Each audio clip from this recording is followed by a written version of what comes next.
ನಂಬಿಕೆಗಳು ಮಿತ್ಸ್ ಅಂತೀವಿ ನಾವು. ಅದು ಮಿತ್ಸ್ ಎಲ್ಲ ಧರ್ಮದಲ್ಲಿದ್ದ. ಇನ್ನು ಅದನ್ನು ಬಿಟ್ಟು ಇನ್ನೊಂದು ಬರೋದು, ಇನ್ನೊಂದು ಭಾಳ ಪ್ರಮುಖ ಮಾತು ಮಾತಾಡಿದರು. ಮೋದಿ ಅವ್ರ ನಂತರ ಯಾರು, ಇದು ಅವಶ್ಯಕತೆ ಈಗ. ಆದರೂ ಅವ್ರು ಮಾತಾಡಿದರು ಮೋದಿ ನಂತರ ನಮ್ಮ ಯೋಗಿ ಆದಿತ್ಯನಾಥರು. ಹೇಗ್ರಿ ಶಾವ್ರ ಬೇಡ, ಶಾವ್ರಲ್ಲೂ ಅದು ನಾನು ಪ್ರಧಾನಿ ಆಗ್ಬೇಕು ಅಂತೇಳಿ. ಇನ್ನು ಅದಕ್ಕೆ ಹೆಚ್ಚಿಗೆ ಅಂದರೆ ಮೋದಿಯವ್ರಿಗೆ ಆ ಸೀಟ್ ಬಿಡ್ತಾರೆ ಅನ್ನೋ ಭರೋಸೆ ಅವ್ರಿಗೆ ಅದ ಏನ್ರಿ? ಮೋದಿಯವರಿಗೆ ಸ್ಪಷ್ಟವಾಗಿ ತಮ್ಮ ಪ್ರಧಾನಿ ಸ್ಥಾನವನ್ನು ಯಾರಿಗೂ ತಾವಿರುವವರೆಗೆ ಬಿಟ್ಟುಕೊಡುವ ಸ್ಥಿತಿಯೊಳಗಿಲ್ಲ. ಅಷ್ಟೊಂದು ಅದಕ್ಕೆ ಅಡಾಪ್ಟ್ ಆಗಿಬಿಟ್ಟಿದ್ದಾರೆ ಅವರು. ಈಗ ಯೋಗಿ ಆದಿತ್ಯನಾಥರು ಬಂದ್ರಪ್ಪ ಅದು ಈಗ ಕೆಟ್ಟ ಆಗೈತೆ ಪರಿಸ್ಥಿತಿ ಅಂತ ಹೇಳ್ತಾ ಇದ್ದಾರೆ. ಯಾರಿಗೆ? ಮುಸಲ್ಮಾನರಿಗೆ. ಅಂದ್ರೆ ಈ ಜಗಳ ಹಚ್ಚುವಂಥ ಕೆಲಸವನ್ನು ಮಾಡೋದು ಹೋಗೋದ್ರಿಂದ ಇವರು JCB ಗೆಲ್ಲಕ್ಕೆ ಸಾಧ್ಯದನ?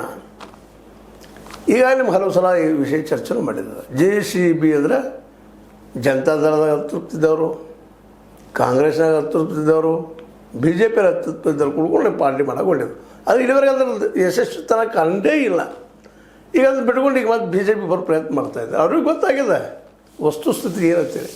ಯಾರು ಯಾವ ಪಕ್ಷ ಅವ್ರವ್ರು ಬಿಟ್ಟು ಬರ್ಲಿಕ್ಕೆ ಸಾಧ್ಯನೇ ಇಲ್ಲ. ಬಿಡೋದಿದ್ರೆ ಮತ್ತೊಂದು ಪಕ್ಷ ಹೋಗ್ತಾವಣ, ಇವ್ರ ಜೊತೆ ಬರೋ ಸಾಧ್ಯತೆಗಳು ಭಾಳ ಕಡಿಮೆ. ಯಾಕಂದ್ರೆ ಇವ್ರು ಬೆನ್ನತ್ತಿ ಬಂದರೆ ಏನಾಗೋದಿಲ್ಲ. ತಮ್ಮ ಕ್ಷೇತ್ರದಲ್ಲಿ ನಾವು ಗೆದ್ಕೊಂಡು ಬರ್ತಾರೋ, ಉಳಿದವ್ರಿಗೆ ಗೆಲ್ಲಿಸೋ ಶಕ್ತಿ ಅದಾನೆ ಅವರಿಗೆ.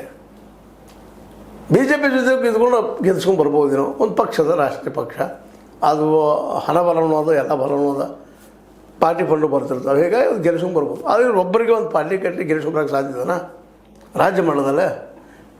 ಸ್ವತಃ ಯಡಿಯೂರಪ್ಪನವ್ರಿಗೂ ಆಗಿಲ್ಲ, ಇವರ ಕಡು ವೈರಿ. ಯಡಿಯೂರಪ್ಪನಷ್ಟು ಆಸ್ತಿ ಇವ್ರದ್ದನ ಅಂತ ಗಳಿಸ್ಕೊಂಡಿದ್ದಾರೆ. ಅವ್ರಿಗೆ ಗೊತ್ತದ KJP ಏನಾಯ್ತು ಅಂತೇಳಿ. ಯಾಕೆ ಮಾತಾಡ್ತಾ ಇದ್ದೀನಿ? ನಮ್ಮ ಯತ್ನಾಳರು ಬದಲಾಗಿದ್ದಾರೆ. ಯತ್ನಾಳರೊಬ್ಬರು ಒಳ್ಳೆ ಮಾತುಗಾರರು, ಮಾತಿನ ಚತುರರು. ಅಟ್ಲೀಸ್ಟ್ ಮೌನ ಇದ್ದಿದ್ರೆ ಇವತ್ತಿನ ಜನತಾ ಪಕ್ಷದಾಗ ಇರ್ತಿದ್ರು, ಒಂದು ಯಾವುದೋ ಅವಕಾಶ ಸಿಗ್ತಿತ್ತು.